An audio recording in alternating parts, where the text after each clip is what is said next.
one, but there's no one here.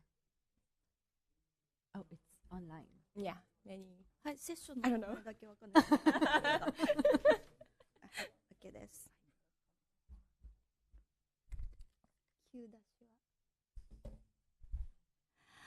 Good afternoon. Hello, everybody. We're going to start the session called Listening to the Voice of Youth, Proposal for the Future. Good afternoon. My name is Minako Iwe. I'm the moderator for this session today. Let me introduce the panelists, the wonderful panelists from around the world. And first of all, Ms. Sako Tsunami is going to be the rapporteur for this session today. And we are going to report the result of the discussion at the final closing session together. So let me introduce about this this session briefly. That the conversation will be all in English, and first of all, we are going to ask each panelist to speak about yourself and also about the gender equality. And so each of you have 5 minutes, and please keep your time. And we have 5 panelists here, face to face, and then 2 extra panelists from the United States online. So let me introduce from Dominika Domova, yeah, and also Shani, Carvin Joe. Yes. Hello, and Yunji Lee. Nice to meet you. Very nice meeting you. And Shani Zanescu. Hello. From Israel. Mm-hmm. Very nice meeting you. And then our rapporteur, Sako Tsunami. And also from the United States online, Sky Borg. And Michael Murakoshi from the United States. Hello. Hello, hi. Thank you, everybody. So let's start about your introduction and the brief opinions about the gender equality from 5 of you. Shall we start from Dominika? Yes, thank you. Thank you.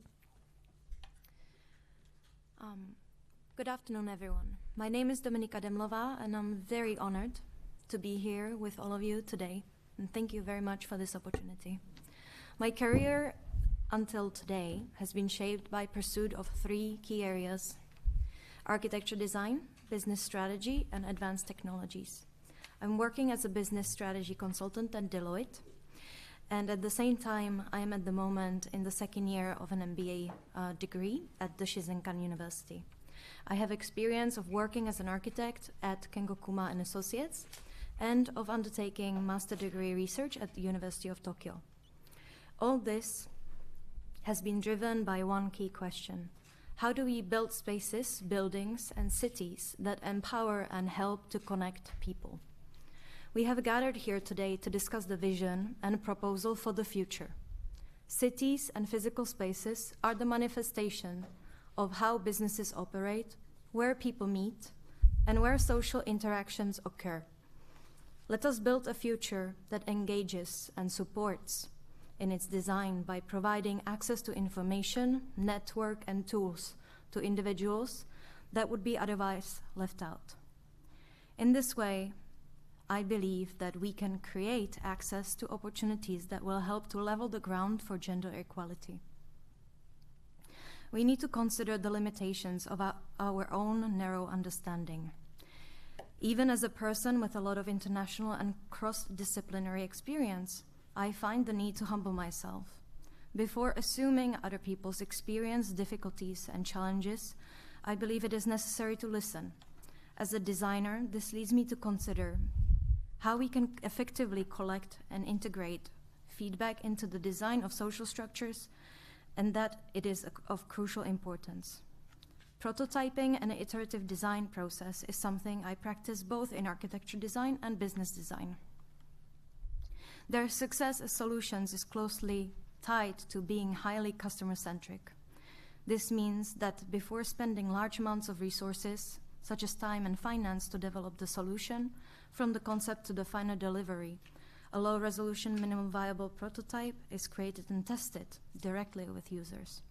Feedback is then used to improve the design while ensuring it is a solution that the customers will actually use and need. I would like to see an iterative, user-led approach that encourages feedback from all stakeholders to become the norm for the process of creating the future as we envision it in this way as well.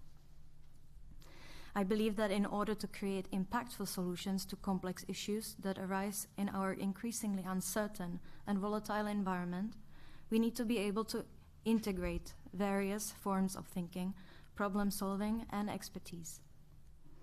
And in business as well as across the rest of society, we need to create an atmosphere of collaboration and mutual support. I have been fortunate in my own experience to receive support from my family, teachers, and professionals that shared my vision. I would like to thank these numerous patrons of young talent that have extended their own professional networks as well as financial support to enable me to stand here today in this capacity. Without these patrons, who are both men and women, it would be impossible for me to progress my career beyond the borders of my own country.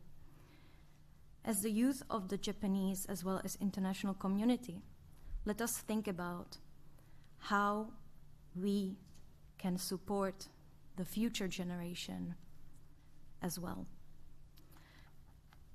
Christmas and New Year's is time for both Western and Japanese society to reflect and express gratitude for one another. I am looking forward to the discussion on how we as leaders of society can encourage the practice of compassion, empathy, and gratitude further in order to achieve a diverse and gender equal society in the future. Thank you for your attention. Thank you very much, Dominika. It's wonderful. So next is Calvin, please. Hello, everyone. My name is Calvin Joe, and I'm a fashion model. Entertainment, modeling, and fashion that I'm in is a world of diversity. In the world I live in, women are lucky to get higher wages than men for the same job. But as we all know, this is often not the case in most other jobs. Furthermore, LGBTQ models, plus-size models, and handicap models are also active in the world of genuine diversity. I often go abroad for work, and I meet models that are from countries where gender equality is advanced, taking gender equality for granted. Also, in my home environment, I didn't have many opportunities to feel gender inequality. I was born in Fukushima Prefecture. My father is from Montreal, Canada. My grandfather is from France, and my grandmother is from England. I have always traveled back and forth and grew up under the influence of 3 different cultures. At home, both my parents worked hard and share the housework equally. Somehow, I strongly feel that the issue of gender equality has become a thing of the past in Japan. I started playing baseball when I was in the 3rd grade of elementary school, and I started modeling when I was in the middle school. In my 2nd year of high school, it became difficult to balance everything with my modeling activities, so I left baseball. Through my 9 years of experience with the baseball team, I learned about the gender gap within the athletic club's activities. For example, mothers have a variety of duties, such as fetching water, making lunch boxes, picking up and dropping off their kids early in the morning and late at night. Also, in high school, there is a position called manager. It is usually taken up by a girl, and she takes care of the male club's members. Their tasks include cooking, cleaning, and laundry. Even if you feel grateful to your mother or manager, you will fall into the feeling that this kind of role is for women. In the world of baseball, men stand out, and behind that, women working hard. I don't think this is a unique value only to the sports world. In Japan, especially in rural areas, it is not uncommon for such values to be the standard. At that time, I still remember being surprised by the huge gap between the values of the family I grew up in and the value of a baseball team. And even now, looking back, I still feel the sense of the values in the baseball club is far from the global standard. However, if you grow up with such values, you will think, is it normal? Perhaps. If I had been raised with such values all my life, I would not have been surprised by the gender inequality in the baseball team. I was lucky enough to have the opportunity to come into contact with many different values in the diverse world. I consider myself very lucky. Even now, when I come into contact with new values, I still get a big culture shock and sometimes struggle with a gap. However, I believe that thanks to my experiences, I can overcome it. In this way, we create many different worlds within ourselves, and we are able to see things from the wider perspective. I believe that if many people can have such a broad perspective, the problem of the gender gap will be improved. When I become a parent someday, I want to treat my children in the same way, and I hope that more adults will do the same. Thank you very much. Thank you very much, Calvin. So Thank next is Yunji. Hello, everyone. Thank you for having me here today. My name is Yunji Lee, and I'm the founder CEO of SIDA, which runs a recruiting platform service called Get Her for matching women executives and women on boards, management levels, and such with companies in Japan. We also aim to launch recruiting service for diverse human resources, such as foreigners, disabled people, refugees who are potential to contribute in Japan's labor market. Let me briefly introduce a bit of my background. I'm a Korean born in Japan after my parents immigrated from Korea, and I was raised in Japan just like most of other Japanese children, but I suffer from being regarded as a foreigner due to my name and nationality. After I graduated the University of Tokyo, I joined investment banking at JP Morgan and was despaired at how few women get promoted to manager levels or the top decision-making layers.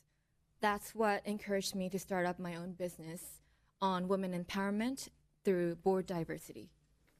So my vision now is to improve the corporate governance from the perspectives of gender equality and women empowerment.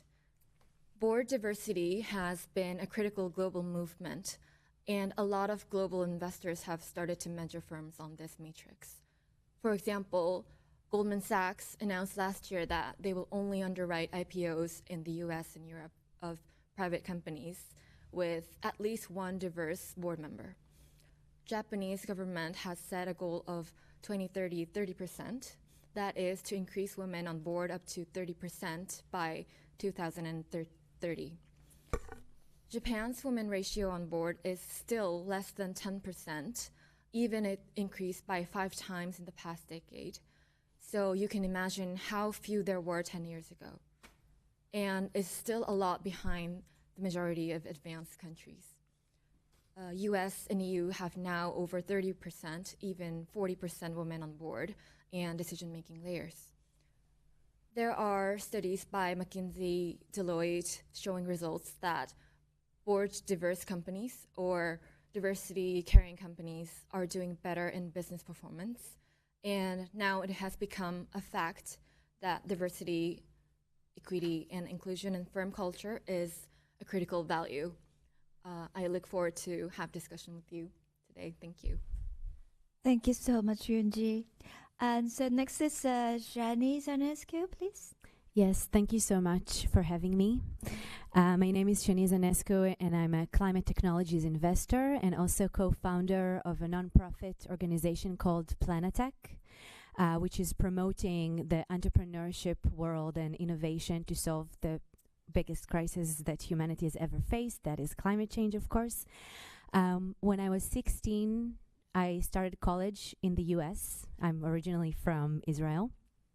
And I will not talk about the challenges there, but it gave me a lot, this experience. And once I graduated, I went on to fulfilling my dream in a foreign affairs career. And I was in various roles in this sector as well. Then I realized that I want to work with entrepreneurs, realizing science and technology and innovation can pretty much save the world if we do it right, okay?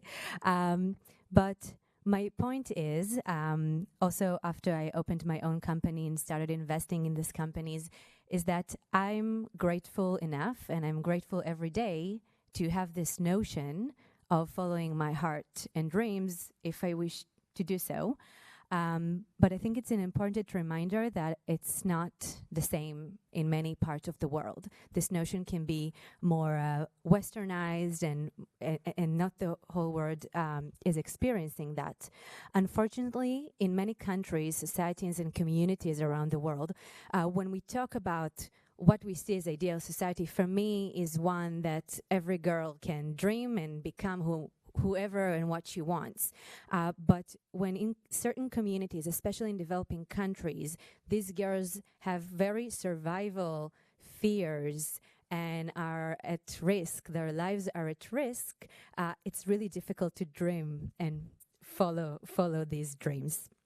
I do believe it is our obligation, the ones in leading roles in the private market, in the public sector, to act and provide girls from a young age the skills and knowledge they need to thrive, skills like language and physical and health knowledge, training for agriculture and dealing in an independent way with the climate change effects, financing, and more. And, you know, giving girls and women the confidence to build businesses and be in the leading roles if they wish to do so. And the sooner and younger the skills are given, the better the evolution and the quicker the revolution that we all are talking about. Being educated about all these topics has a greater impact on girls worldwide than just the knowledge. It gives the power to be what they want and live or avoid being in circumstances which are life-threatening or just not aligning with their wishes. I come from Israel, which is a small country with only 9 million people and very challenging geopolitical circumstances, as you often hear in the news.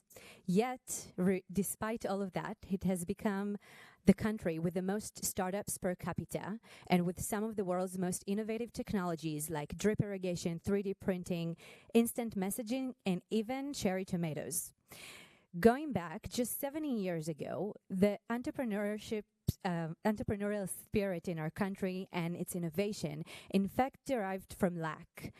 Israel was once desert and swamps, yet has managed to flourish with this desert thanks to a few factors like this lack in geopolitical circumstances, which led to an urgency to form a national service in which young people at the age of 18 acquire skills that are not only technological but life skills like being in charge and building teams and challenging hierarchy and more. We also have the government support and enhancement of innovation through funding programs and investing in R&D, which led to multinational corporations open shop in this tiny country. And of course, we have our culture, which is composed of diversity. We spoke here about diversity in the boardroom. It's the same in the country. Each person is bringing their own skills, and this is why on a national level it became such an innovative country. We have a lot to learn from each other always as people and as countries, and I believe that we can use this type of tools to deal with the two greatest crises that we're dealing with, which is, of course, climate change and the gender gap, which both cross across all sectors. It is urgent, both of them, and we must act now. We must be innovative, collaborative, and educate and train the youth to have an entrepreneurial muscle and think creatively and big from a very young age. Thank you. Well, thank you so much, Jenny. So next is Sako. Please go ahead. So hi everyone, I'm Sako Tsunami, a junior at Tohoku University Faculty of Science, and I'm majoring in Earth and Planetary Science. So I'm conducting research about meteorites, so rocks from outer space. Well, actually, Tohoku University Faculty of Science is the first university faculty that welcomed female students to enter. And so I kind of have a special feeling today, and I'm pleased to be here. Unfortunately, many female students in STEM field don't visualize the future positively, knowing that there are many challenges. And some already give up on pursuing studies, and I know that. And it's not just because of the low ratio of students, female students in STEM fields, or the low ratio of female employees, but because of the lack of connection with role models, I think. And students have less chances to meet with someone who enlighten us and provide wider views. And in this March, I was able to join a young talent training project held by Gemstick, and I was elected as a member for the 1618th dive of the Deep Submergence Research Vehicle, Shinkai 6500, and joined the deep sea research. There, I was truly shocked by the situation where enough support or even a discussion wasn't provided for female pilots or researchers or crews. For instance, all the makeups or the skincare products are strictly prohibited in the vehicle. And I think that the problem here is that no one have tested its safety, but some imagine that the oil component is dangerous. And I believe that key word here is education, and education for everyone, regardless of gender. Education can broaden perspectives and increase the number of choices. So I'm honored to be invited to this group and very looking forward to hearing from all of you. Thank you. Thank you so much, Sako. So let's move to the online Sky. Hello. Can everyone hear me okay? I just want to confirm perfect. before I get started. Thank you. That's perfect. Okay, cool. My name is Sky Bork. Super excited to be here today. Thank you for having me. It's an honor to be among all of you. So accomplished, so incredible. I'll kick it off with a little background and then get into the meat of the topic about women's empowerment and its future. So I'm half Japanese, half American, currently live in New York City, grew up primarily in DC, but have always had a close relationship with Japan, lived in Tokyo for middle school, and my grandparents live in Fukushima. And I have incredible memories of living there during the summers as a child. All of this to say is that I call both Japan and America home and look forward to discussing a future for them both on a global scale. In more recent history, I attended Columbia and graduated in economics and politics, and I'm currently a consultant, engaging both public and private sector clients on primarily their technology strategy.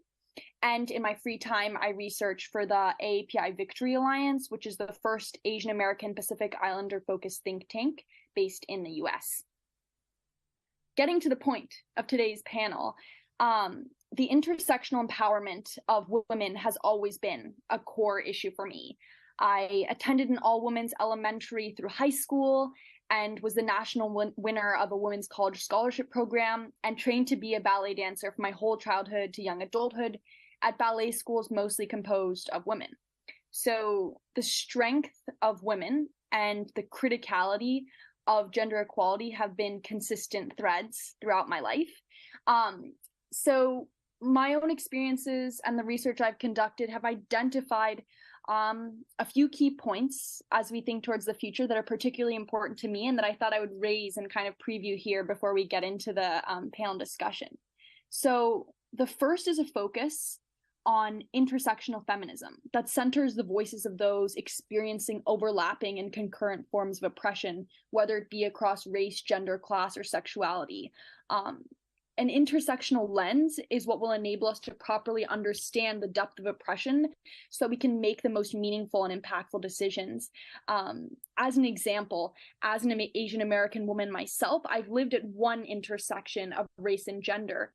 and would note several key issues that deepen and complicate the issue of empowerment of Asian American women. You can think of things like the model minority myth, the idea of the perpetual foreigner outsider, as well as stereotypes of Asian American women as both docile and yet overly sexualized. So all of these provide additional hurdles when we're just looking at that intersection of Asian American women. So extend that across all the intersections and you're getting a much fuller, more holistic, more meaningful picture of what women's empowerment should and can look like.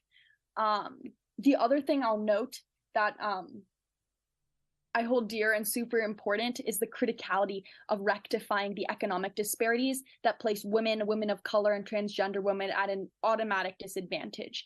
A few key issues I'll note. One is the wage gap. Japan, we've discussed this a few times already. It's definitely a big issue. Japan had a gap of about 22%, America at 17%. There's systemic issues. We need work cultures and resources that enable women to have sustainable careers. And there's also that undeniable reality of discrimination. This has already been mentioned, and awesome work being done, which I'm so excited to hear about, of women in leadership cultivating a pipeline of women in power across industries.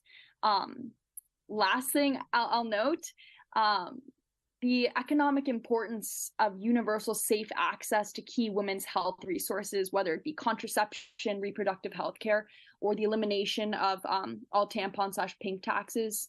Basically, the way that private companies mark up the prices of products marketed to women.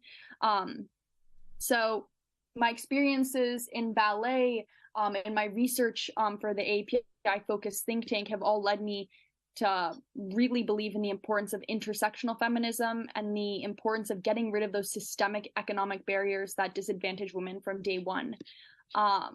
Preliminary thoughts. And I look forward to hearing from the rest of my peers over the course of the panel. Thank you so much, Sky. Okay, and the last but very importantly, Michael from the United States, please. Hi, I also want to confirm, can you hear me all right? Yes. Yes. Great. So I'm calling in from the East Coast today. I attend the University of Pennsylvania. I'm a sophomore here.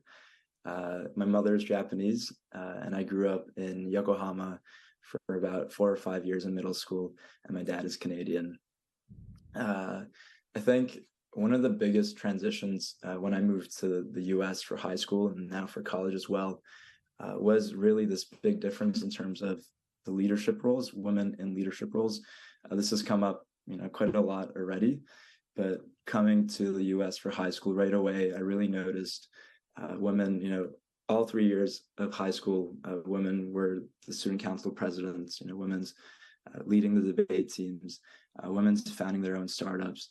And I think this was a little bit of a disparity coming from Japan to the US, and it really makes a huge difference in terms of freshman girls, ninth graders coming in and seeing women in these leadership positions. It's extremely inspiring. So that was the first thing. Secondly, during my gap year between high school and college, I started a tutoring mentoring company.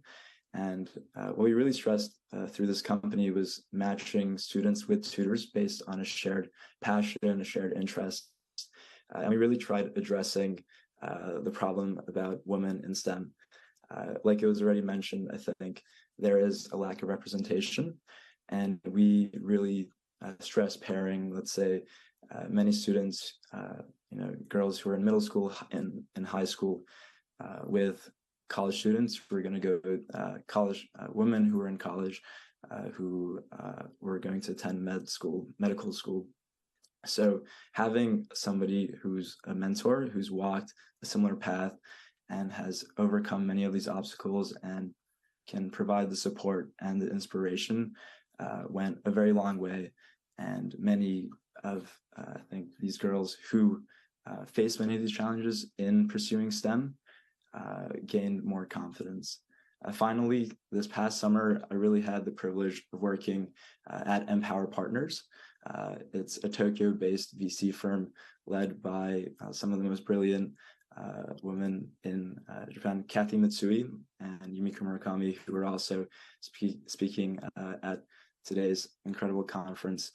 They lead it. And I think it's, again, this has also come up, but really this idea of diversifying entrepreneurship with more representation of women. Right now, the VC field in Japan and globally lacks representation in terms of women. And there have been findings and correlations between male VCs, which is a male-dominant field, when men are listening to startups pitching, they are more likely to invest and invest in these startups if they are pitched by males. So I think in this regard, Empower Partners is really kind of trailblazing the way in Japan and across Asia, really hoping to making an active effort in investing in startups that have women founders, women in leadership positions. And yes, so I think across these three experiences, again, the idea of women in leadership positions and more women mentors is really key. And I'm very excited to discuss that with you all. Again, I'm very grateful to be here and excited to hear what everybody has to say. Well, thank you so much, Michael. Well, we heard from all of you there's so many subjects, that there's so many challenges that we have here. And the Dominica, of course, that you cover everything, a lot of subjects, but international cooperation is important. And Calvin raised about the bias in a family, the female role and the male roles. And also Yoonji mentioned about the importance of the corporate governance. And also Shani also said about the education is very important. And Sako also mentioned about the STEM education and the challenge that the female have. And Sky raised about the experience at the girls' school, that the intersectional sectionalism, and also Michael just mentioned about the importance of the mentor, that we need to have a role model. We are going to talk about all sorts of all of those topics later on, but besides that, the 4 discussion subjects are given by the government. Prior to this session, that everyone's already read about this discussion points, so let me remind this for the listeners as well. First, how do young people in Japan and other countries envision the ideal society? What do they seek from educators and educational institutions to realize their vision? Second, what kind of education do young people think is necessary to prevent unexpected pregnancy, sexual violence, and discrimination, and to enable individuals to have the right to self-determination? Third, what are some good examples of activities by young people who have been leaders in moving society and people to achieve gender equality? What can we do as individuals to create a better tomorrow? And lastly, what messages would you like to deliver to the speakers of the WAW 2022 from various fields and to the governments? And on top of this, I personally would like to raise one more question for all of you, that why is the ratio of the female diet member is low here? As Yoonji also mentioned about that, the score of the SDGs of the gender equality of Japan is very low. It's actually 165th amongst the 199. And so that's because of the diet members' gender imbalance, is the percentage of the female representative is 9.7%. So let's discuss about it and teach the adults, teach the grown-ups what to do with this. So let's start from anyone about the number 1. How do young people in Japan and other countries envision the ideal society? Yoonji, that you have written a really interesting comments. Maybe you can start? Yes, sure. For Japan, the ideal society can be achieved by growing acceptance of diversity through flexible and creative education. I would say Japan has been homogeneous in terms of racial composition, ethnic purity, but here I mean more than that. When you take a deep dive into the inside of Japanese society, for example, at school, children are educated to be uniformized and forced to follow similarity.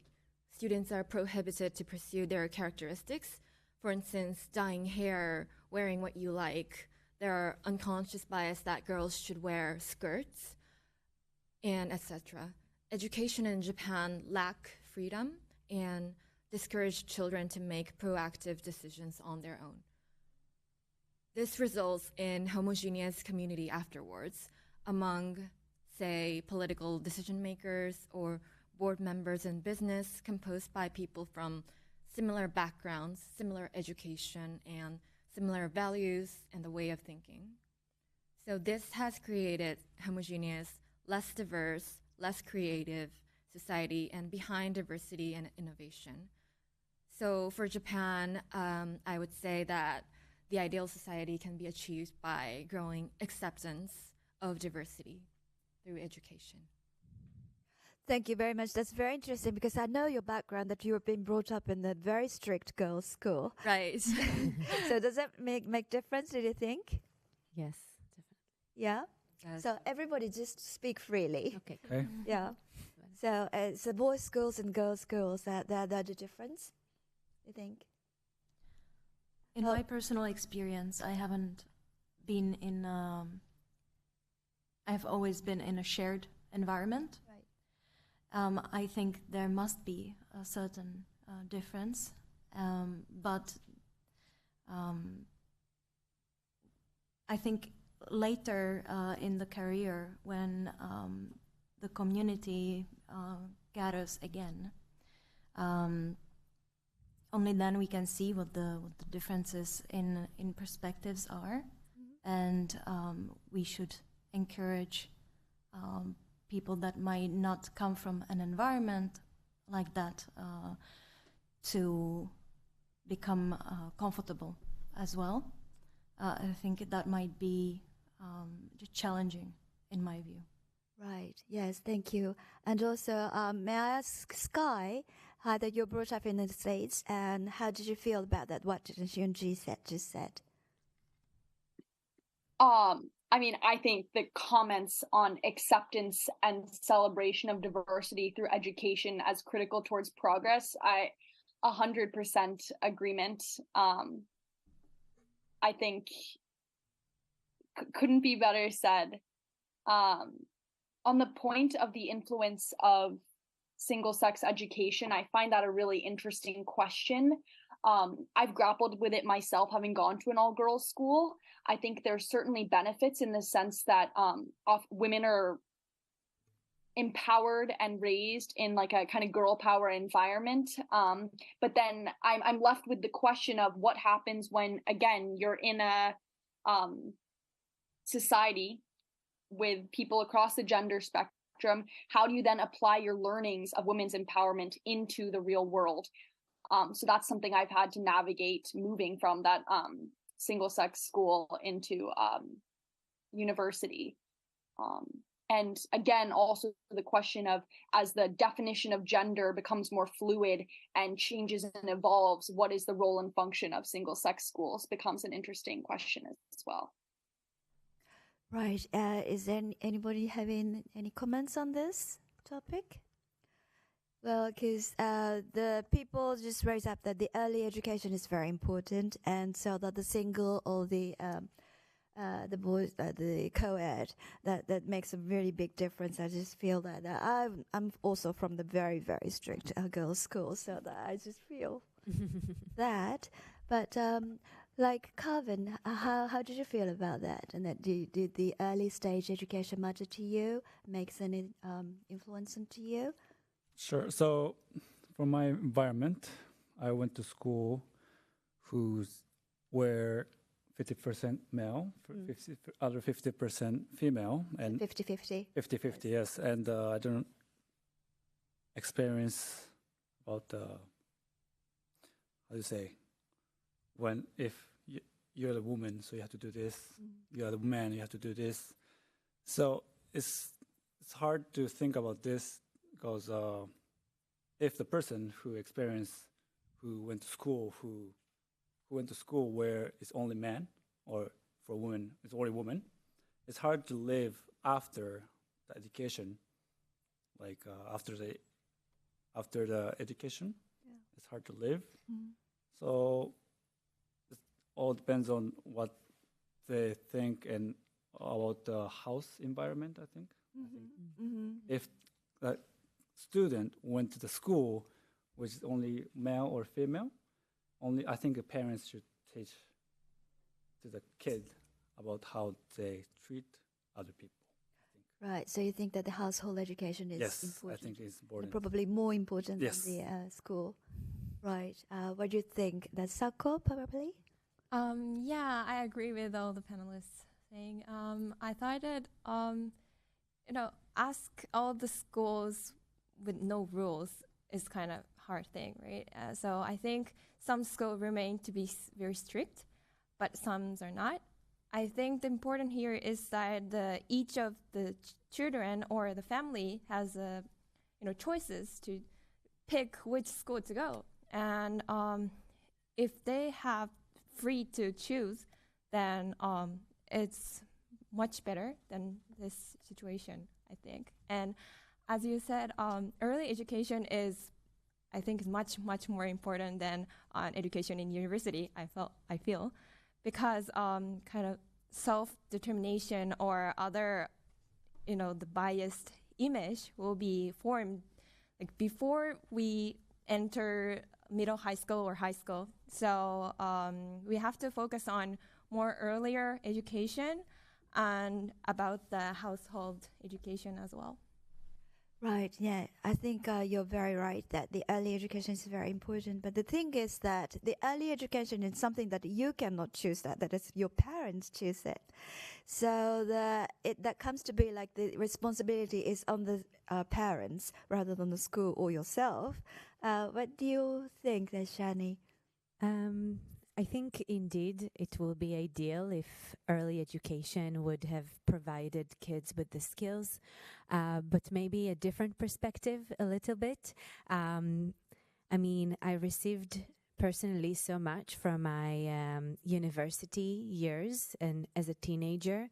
And as mentioned on a national level, I see in Israel at the age of 18, even what the youth is receiving, and we spend most of our days usually either at work or at school. So I think it could provide opportunity for children that maybe the parents cannot provide, specific educational frameworks which provide special skills like languages and financial knowledge and all the things we're dreaming of, all of us, I think. So I think that sometimes in the later education, actually, one can really flourish and feel actually really empowered coming out from certain strict environment and learn and develop through interaction with other people, with male and female, with people from all around the world. And I think it has a very tremendous value. And this is why we see many leadership programs in these ages kind of, shaping a bit more what we've been shaping to be as humans by that age. So yeah, that's true. Yeah. And yes, and so for the later education that you have your own choice, and it's really important to focus on to what you really seek for. And Michael, can I ask your opinion as well? That you just pointed out about the importance of the role model, and that leads to the education and educators. Yeah, most definitely. I believe just knowing somebody, let's say in university, for example, coming in as a first year and knowing a woman who has flourished, and has walked a very similar path only a matter of a few years before, can go such a tremendous way in terms of inspiring the younger individual. And it goes both ways, of course, as well, and supporting each other. So very much, I agree that role of a mentor is so crucial. At the same time, I very much agree with all panelists.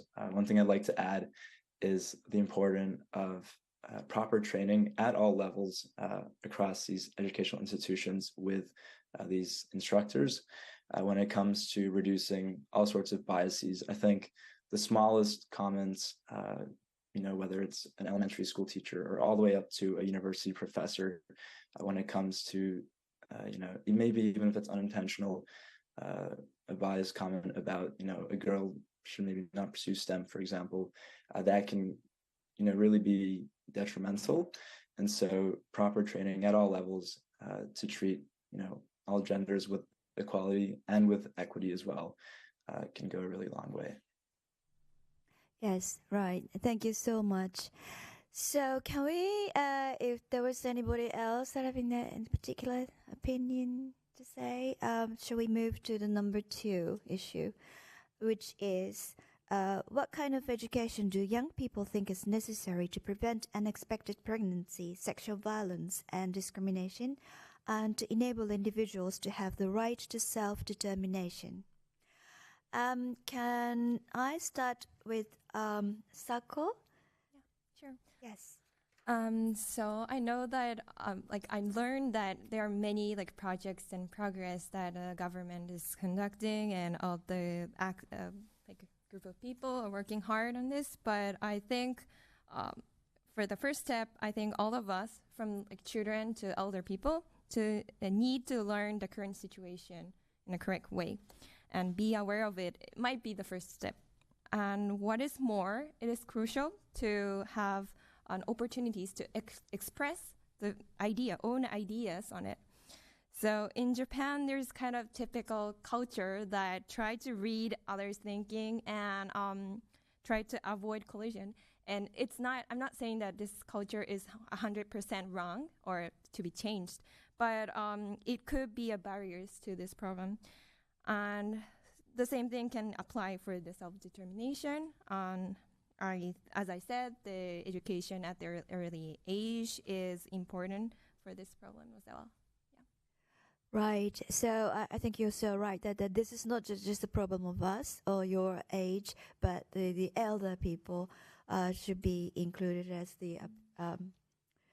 for the discussion and opportunity to talk about it. Is that within the family or the school or in the society itself? Yeah.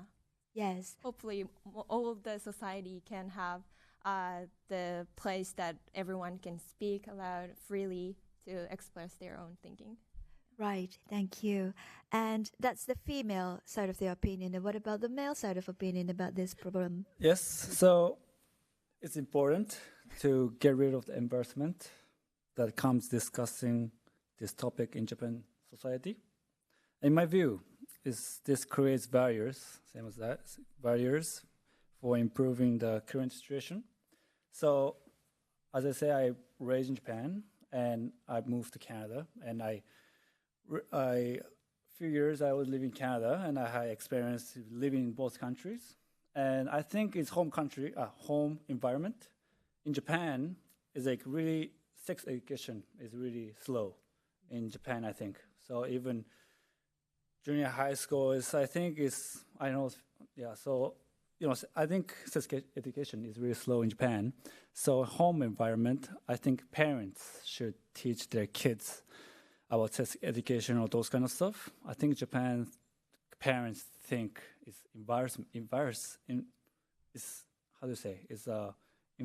to talk about with their kids. But in US or Canada, I was in Canada, and they free talk to their kids as I talk with my friends. So that is my important thing about the home environment, I think. Right. So you're talking about your family in particular. Yes. That your family in Japan are very so much more. my family is different story. Right. My family is really easygoing. Yes. Family, my dad, my mom, we talk about everything. Right.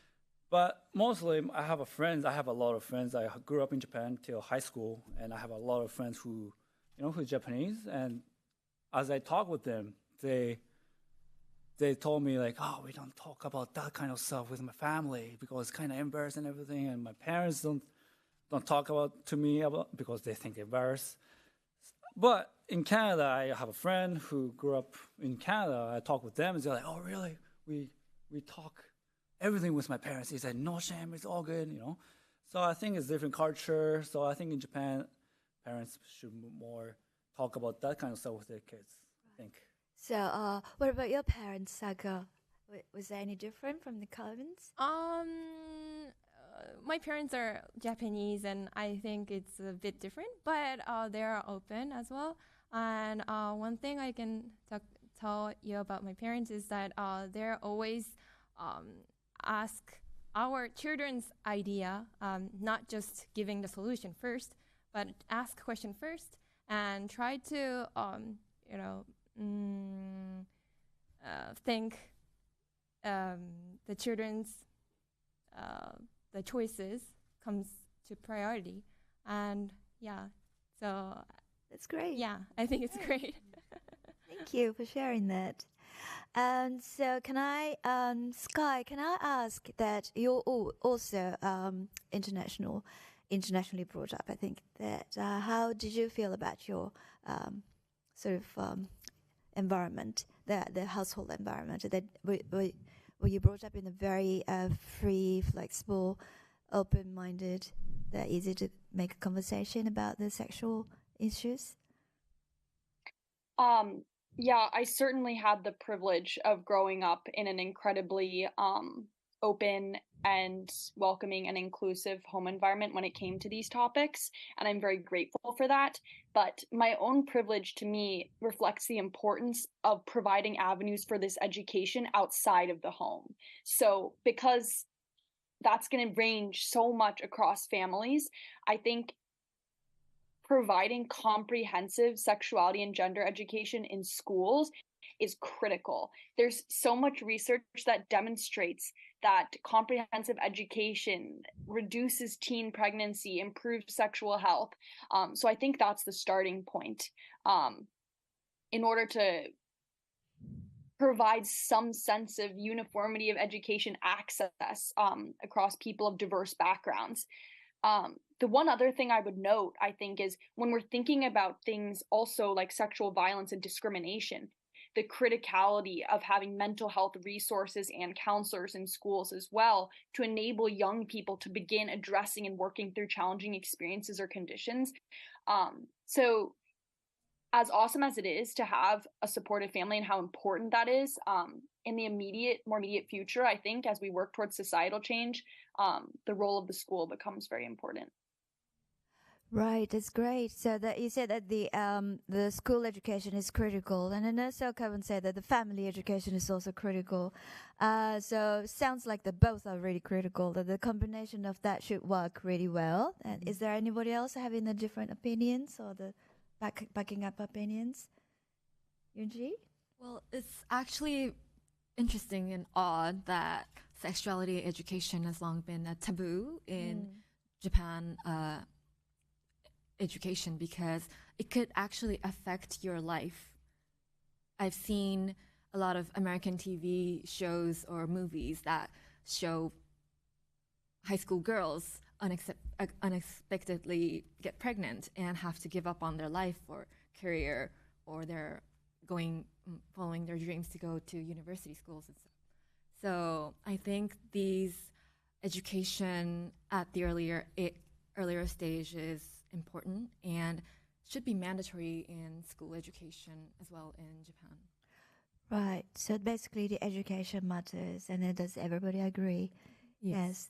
So how do it actually prevent the unexpected pregnancy or sexual violence? And I would just call it as the accident. If any particular idea to present to the government? Yes, I think it's very important to provide a way of open communication, to be able to speak up about the accident. and without the fear of retaliation. I think if we can provide women such a avenue, then we will hear more about the issues. At the moment, I think living in Japan for 6 years and coming from the Czech Republic, where I believe the genders are more equal, in Japan, I believe there is a stronger sense of not being able to openly talk about these things and worrying about these accidents having a negative impact on your work environment or home environment or altogether a place in society. I think you just mentioned a very, very important point that your fear that if you open up about your accident, you'll be criticized rather than to be protected. Is that the problem, you think? Yes, absolutely. And it's not only about being openly criticized, but it's also about lingering effects that might not be so obvious, but might follow you for a long time throughout your career. Right. And this matter is about not only about your health, but about your fame and about your life. And so it's extremely serious and important issue, so that probably we could just keep openly talking about it. Yes, in addition to all the wonderful things that have been said already, I think with education on sex education and the communication, I know personally in Israel we have all sorts of organizations of forums that females can share this type of, call it whatever you want, incidents or whatever, or happy incidents, it depends. So I think it is important to have that. And I also think that another layer that relates to that is the education for financial independence, because many, many times a woman can really escape a situation that is very, very brutal with that. I mean, we're still living in a world when the money provides you certain tools and power, let it be medical insurance or medical treatments or just leaving home if the partner is not accepting that accident, etc. So I think it's something that governments around the world can also implement. It's actually really easy to implement it in the curriculum from a very young age. It could be beneficial for everyone to learn financial skills and self-sufficiency in that area as well. Well, that's a really critical point that I was going to raise this topic later, and if we had an extra time, but the economic independence of the female would solve so many problems. And on the other hand, you know, the divorce ratio is pretty much low in Japan compared to the other developed countries, but that is perhaps partially because of the unindependence of the financial situation of the female. So that is kind of the pros and cons, and I don't know about if it's pros and cons anyway. So the financial independence is another issue. Thank you so much for raising up that. Is there anything else that you would like to tell us about this topic? Michael, are you okay? Can we move on to the next? Yeah, sure. I could quickly. I mean, I don't want to take too long on this, but I very much agree with Sky on the importance of the role of the school. When it comes to resources about sexual health and contraception, this can definitely be worked on in Japan at the middle school, high school level, as well as recognizing signs of violence and non-consensual relationships. And finally, I think in the U.S., Planned Parenthood is very much an organization that the majority of students know about, and educating individuals on these organizations that exist if help is needed is very necessary. And so kind of a parallel to that in Japan would also be key. Right. Thank you so much. So everyone, can we move on to the next subject? What are some good examples of activities by young people who have been leaders in moving society and people to achieve gender equality? What can we do as individuals to create a better tomorrow? Michael, actually, I think that you mentioned about the very interesting experience of yours. Can I ask you first? Yes, yes, definitely. I'm sure many of the other panelists would be great to touch upon this as well, but I think very much entrepreneurship is an incredible space for females to play this inspiring role and proving that anybody can really succeed and start their own business.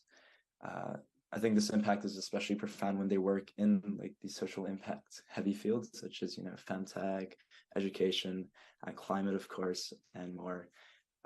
With my work this summer, as I mentioned earlier, with Empower Partners, there are female focused venture capital firms as well as accelerators in Japan as well. So, the support is definitely, I think there's still a lot of work to be done in this space, but the groundwork is being laid in Japan. So that I think there is a sense, I want to say there is a sense of optimism in there. Right. I think you're extremely lucky that you have the Kathy Matsuya as your mentor, because this is not happening for everybody. But Yes. anyone else about the good example? Does anybody know about the good example of the young entrepreneurs or the young leaders of the society? So I think it's better for us to help each other and communicate, and while discuss and carry about our partners or opponent. So you should, like I said before, like you should not think that you have to do it because man or you have to do it because woman. So for example, I'm a man and I love sewing. I'm actually good at it. Oh, okay. And I love cooking.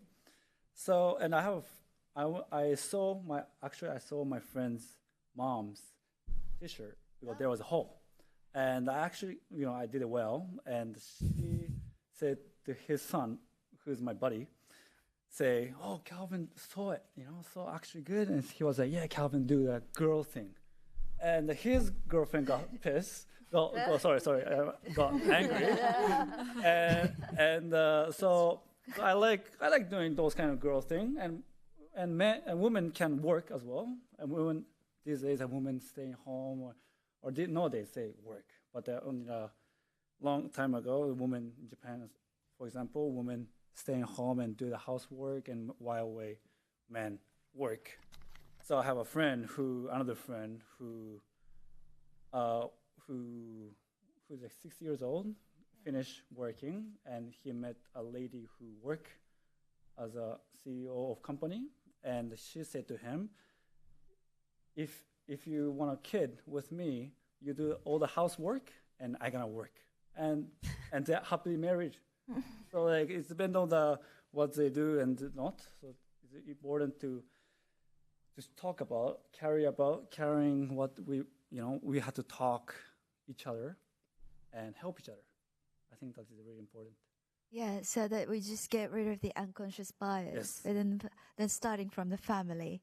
Yes, Shani, do you have anything? Yeah, maybe just to add on the helping each other part. I think, we can create programs, and I'm also involved in that, and all of us are, and frameworks by the government or by the private sector or both, because we need both.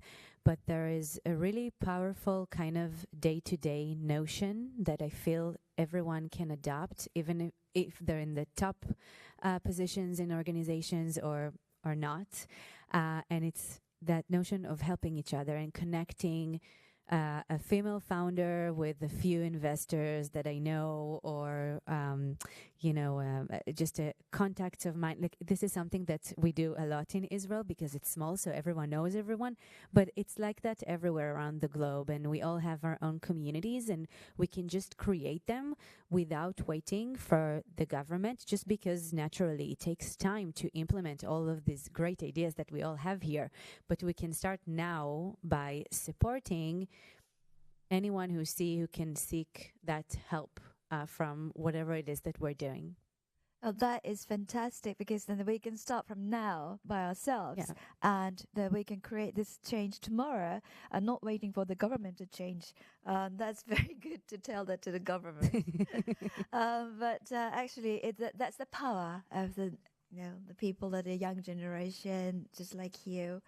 And I would like to ask Sky the same question.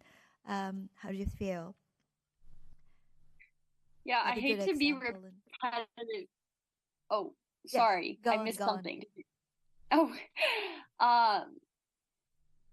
yeah, I don't want to be repetitive. There's a saying called think globally, act locally. It just summarizes what everyone has already been saying. Taking individual action, small steps to counter that unconscious bias in your everyday life when you see it happening. That's just, I feel like, the small ways that we can be tackling it every day. And it was interesting to me, you're asking for good examples of activities by young people who've been leaders. And I'm like looking at the people on this panel and thinking about all the pretty awesome things that are being done by the people in the room. But yeah, I think big efforts are awesome, but also the day-to-day actions are crucial as well, whether it's just like speaking up in the classroom or in your workplace. Yes, that's great. Anybody else who would like to add comments on this? Yes, I would like to comment. I think exactly as Shani has pointed out, connecting individuals and basically mobilizing our own environment is very important. And I think entrepreneurs and innovators in Tokyo as well, I can see from my own experience, are spearheading gender equality in this way in my own community. And there is government measures and support from, for example, municipalities, sorry, cities such as Shibuya-ku, in terms of Shibuya startup support, for example, that have helped a lot of founders, female founders as well. And so these measures are effective, and I would like to encourage the government to bring more of them. Great, thank you. So let's move to the final question from the government, shall we? What messages would you like to deliver to the speakers of the WAW 2022 from various fields and to the governments? Any messages to the government and the WAW? Sako? Okay, I'll go first. So I think you all have wonderful ideas and or messages for this. But for me, I think at any stage of life, we all need the connection, as you all said, the connection with people who can share experience and share knowledge. So government and schools should provide more opportunities to have a connection with like people who graduate from the same school, or not just like that, but can have more opportunities for kind of similar things. And furthermore, what's important, I believe, is the awareness and confirmed idea that any woman can be the first and the best at the same time. So even if there's no role models. So, I mean, the best is important as well here, because raising the ratio of women, female employee is not enough. It's more important to have female leaders in the whole society. And it's important for the next generations to come, not just for us. And families, schools, and society are responsible for this. Responsible for letting children to letting children believe that they can be leader or the professor or any positions in their future.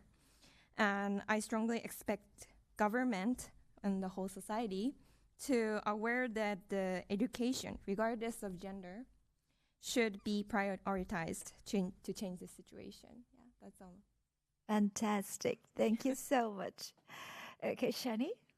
Yes, so just continuing this line, when we talk about government, is as mentioned here, it's really crucial to implement in the curriculum from very young age the sexual education, even if it's not comfortable to speak. We need to accept it's happening.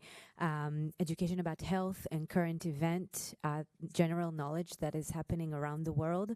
And as mentioned, the financial skills, it's something that can be done, as we said, tomorrow. And also promoting innovation and entrepreneurial skills, again, from a very young age, can really empower both female and male from very young age, because it will allow them to think outside of the box. And even if living in very traditional environment or violent environment, they will be able to get out of it. So this is on this front. And just 2 points to also add is the importance of kind of the international connections. So maybe government to government connections and educations. I know for me, being in an international environment is extremely empowering, even just now in this room, but also when I was younger. It just opens up everything we learned from a young age. And to the non-government people and attendees at WAW, I think that, as mentioned, we can just do our very best every day from whatever it is that we're doing, and know that at least we did our own small part of this puzzle. So thank you. Thank you so much. So, Yunji? Yes, I'm consistent the whole time from the beginning till the end that my message and my vision is creating diversity on executives and representatives that leads the economy and also politics. So Kishida administration has proposed a new form of capitalism to be the change maker in Japan economy. And at the core of this, there are women's economic independence and women's participation in economy. Looking back at the past 20 to 30 years, Japan has suffered from what is called the lost 2 decades. After the burst of bubble, the market cap, stock prices of listed firms have not much changed in Japan, whereas those of global firms, especially the US, has doubled or tripled. The US steadily grows with sharply increased productivity through technology innovation. So as we see in history, we can say that innovation and creativity is the key driver for economic growth. Recent studies show that there are correlations between gender diversity and the probability of innovating. So for Japan, to begin with, I believe diversity on board members, management executives, and decision-making layers of Japanese firms is a critical solution. And this will benefit not just the firm, but also the economy, and also the society will benefit out of it, I think. Thank you. Thank you very much. Okay, Michael? Calvin? Yes. I would like to say government and all the society should use what we've discussed today to create a better environment and a more comfortable future. So, but even you guys cannot do, parents can do it as well. Parents openly talk about their children, about uncomfortable stuff, open up. So even all the society and government cannot do, parents should start doing it from tomorrow, even today. And for us, we should feel free to talk about everything to everyone. Good. Sure. Thank you very much. Yes. Your opinion's been really consistent, and it's great to hear that. And Dominica? Yes. I've been very fortunate to live in Japan for 6 years, and I feel very strongly about Japan's future. I think Japan has a very unique set of challenges for the future that come from its social economic environment. There is the problem of the decreasing population, the increasing ratio of elderly. These are all social issues that will be really prominent in how Japan is going to develop further. And for this, we need to empower women, and we need to attract also foreign talent to help and create this inclusive environment where we can see we are all very international already, and we should feel also that our voices are being heard. And for this has been a great opportunity for me. So thank you very much. Thank you so much. So you see that the women is the asset that you haven't really sort of used, and it should. Thank you so much. And Sky, can I ask your opinion? Sure. Echoing some of the other panelists here, my message to the government, and especially the government of Japan, given the country's demographic trends, as was just raised, gender equality is simply just smart economics. And you're not harnessing the full potential of a population when half of your demographics are not empowered. So to that end, we need to cultivate environments that women can work sustainably in. And then the other point is just to other leaders. I would challenge them to look around themselves and consider the racial, gender, sexual identity, economic, and other diversity that exists among their peers. Is there an imbalance around the people sitting around their boardroom table? What actions can they take to rectify that? And how can they cultivate the young, diverse people around them and mentor them? Because ultimately, right, the leaders right now, they're the ones that can bring people up into power and help cultivate those pipelines that we've all discussed today. And it's their responsibility to do so. So, yeah, those would be my messages. Thank you very much. And Michael, please. Yes, very much agree with everyone, and been very inspired today. Like Sky was saying, Kathy Mitsui very much delivers this through her womenomics in terms of really harnessing, women, integrating them more into the workforce. Just very much can be a critical part of Kishida's new plan. And I think if you look at the statistics in terms of Japanese women in like high school and university, their grades in terms of where they rank in the world is very high up there, and it's very much almost a waste in terms of how they face so many hurdles and obstacles when it comes to promotion and board diversity, like Yunji was saying. So I really believe it's important to empower women by having more of them in these leadership positions through corporate positions, in schools, politically, of course. And I think it just makes such a huge difference when girls look up to see women making these big calls and enacting change. Thank you very much. Well, pretty much we're at the end of this session, but just using the 5 minutes, can I quickly ask about how can we raise the amount of the number of the female Diet members in Japan? Just one word by each of you.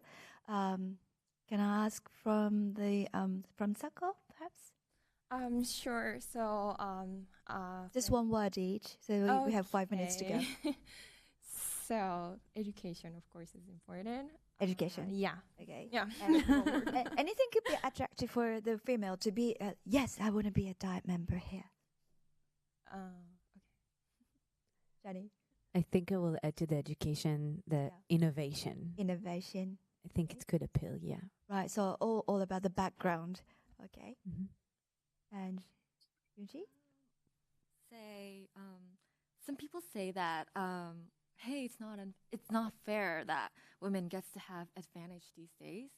But I think the situation is that men has had the advantage. Right. Throughout the history. So accepting the advantages for women for now is acceptable, I think. Okay. This is a difficult question. Maybe you should go first. Okay. I will think about it. Right. Dominica? Yes. I would say don't be afraid to pioneer. Right. Sure. Yes. And Sky, perhaps I'll go Sky first. I have an unfair advantage because I'm on a computer right now, but I just quickly looked into this. And one of the things that I noticed is they did a poll among Diet members of whether there are too few women. And women said that so much more, at a much higher percentage than men did. Like only 50% of men in the diet viewed the number of female representatives as too low. So to me, that points at a broader societal problem of perception of the role of women. So I don't think it's just a question of women being pioneers. I think it's a question of all people, men and women, understanding the value and importance of women in power. Yeah. Right. So far there was no kind of the practical propose that like something like that. If you double the compensation for the women, or if you have healthcare, extra childcare, nothing like that. Still, it's not attractive. Of course, if we could do this practical things, I assume they take time, but definitely in terms of healthcare, I'm not familiar enough in what is happening in Japan, but I think it's really, really crucial. All sorts of benefits. Yes. Or how could that job can be looking really attractive for the young people? So I think in Japan, I think people care what people think. So like what she said, don't get scared. What you say. So sorry, I gotta look over there. So don't care what people think. Just say and be make yourself a comfortable environment. That's the thing I want to say. Okay. Yeah. Great. Michael, can I ask your opinion? Yes, most definitely. Like Sky was saying, I very much agree that this is very much like a fundamentally cultural, societal issue when it comes to, both men and I think just society in general not seeing that some of this change is necessary. What I would really like to stress is that these many issues that were brought up by panels today with, that people bring up when it comes to Japan's future, integrating women into the workforce and into leadership is like one of the most crucial components, parts to that solution, I believe. So really stressing that as Kishida moves forward is key. Right. Thank you very much. So just more of the in detail question that would you like to be a diet member? Just imagine you're a Japanese woman and you have really great eligibility. You have power, you have knowledge, you have educational background and everything. Would you like to be a diet member? Or if not, why not? I think it's quite an interesting question to think about as a foreigner in this country. As of course, I cannot imagine myself becoming a diet member. But I do not think that the problem is that it's not an attractive position to be held. I think it's an attractive position to be held as it is. But the access to the position might not be as open as it might seem. So I'm not sure this is the problem of attractiveness. See, so the entrance is quite narrow, or that it's not seen. I think the access to the position throughout your career to get to becoming a diet member, overall we need to support women leaders throughout society in order to enable a higher number of female diet members, I believe. Right. Yunji, what about that? Yes, I would love to become a diet member if were I to have a Japanese nationality, but unfortunately I cannot at the point. But as you said, Minako-san, raising wages for women especially would be a good promotion and acceptable advantage for women to... So the practical package might encourage. It would work. Right. Great to hear. And Shani? Yeah, I think I don't have anything further to add than just advancing the overall package and having more accessibility working from the wider society in order to allow to get there quicker. Yeah. Right. Sako, would you like to be a diet member? Sure, why not? Why not? Why not? Excellent. But, if I become a diet member, then I will try to get information from outside of Japan. As you all said, international communication is important here to learn what Japan doesn't have. I see. Okay. Sky? Yeah, I would really echo what Dominica said. I don't think this is a problem of attractiveness of the job. I think it's a problem of even getting access to it in the first place and then treatment upon arrival in the diet.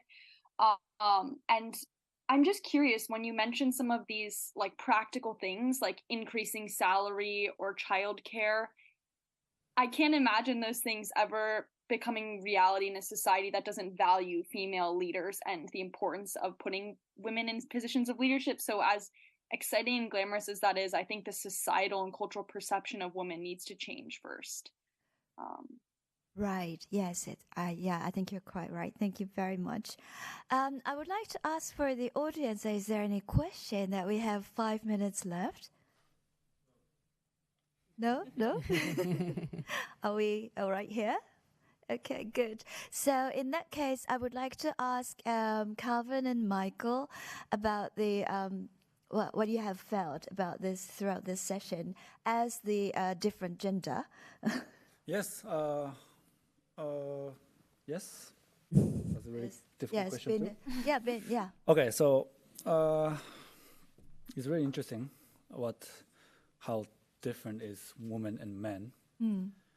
So, yeah, Michael, what you think?